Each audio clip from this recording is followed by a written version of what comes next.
రాజ్యసభలో ఒక్క సీటు కూడా లేదు అంటే మనమందరూ కూడా ఆలోచించాలి. రాబోయే రోజుల్లో మొన్న 2019లో వాళ్ళకు 23 సీటు వచ్చింది.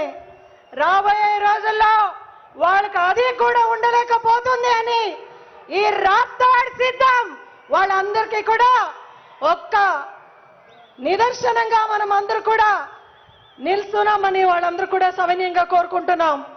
ఎందుకంటే ఈరోజు మనం చూస్తున్నాం, సామాజిక న్యాయం ఇస్తున్నారు జగనన్న, బడ్జెట్ లో మహిళలకి సింహభాగం ఇస్తున్నారు, ప్రతి ఒక్క కులంని నడిపిస్తున్నారు.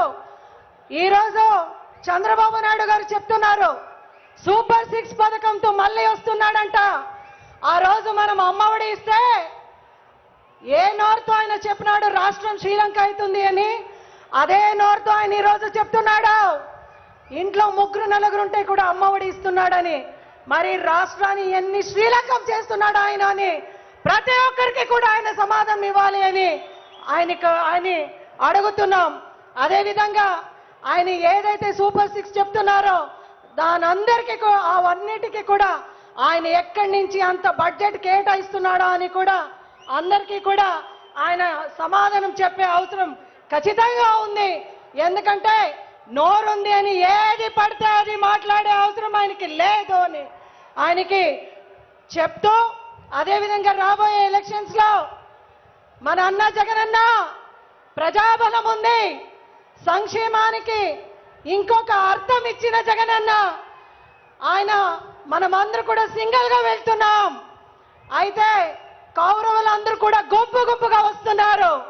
మనమందరూ కూడా కలిసికట్టుగా ప్రతి ఒక్క నియోజకవర్గంలో 2019 నుంచి 2024 వరకు టీడీపీ వాళ్ళు ఇచ్చిన సంక్షేమ పథకాలు ఎన్ని అని రాసుకోనాల ప్రతి కుటుంబంలో.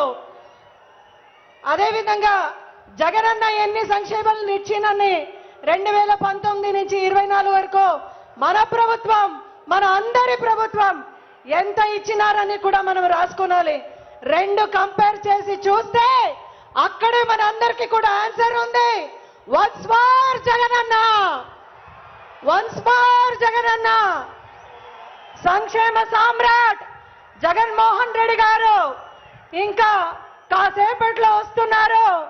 మీ అందరి తరపున, మన అందరి తరపున జగనన్ని స్వాగతిస్తూ ఆయన క్యాడర్ కు ఇస్తున్న దిశానిర్దేశాన్ని తీసుకొని పోయి ప్రతి విలేజ్ లో కూడా, ప్రతి గ్రామంలో కూడా మనము ఆయన సందేశాన్ని చేరవేస్తూ రాబోయే రోజుల్లో అందరూ కూడా ఫ్యాన్ గుర్తుకి ఓటు వేయించి అఖండమైన మెజారిటీతో జగనన్ని ఇంకొకసారి ముఖ్యమంత్రి చేసుకుంటామని చెప్తూ అవకాశాన్ని ఇచ్చిన ప్రతి ఒక్కరికి కూడా మరొకసారి ధన్యవాదాలు తెలియజేసుకుంటూ జై జగన్, జోహార్ వైఎస్ఆర్.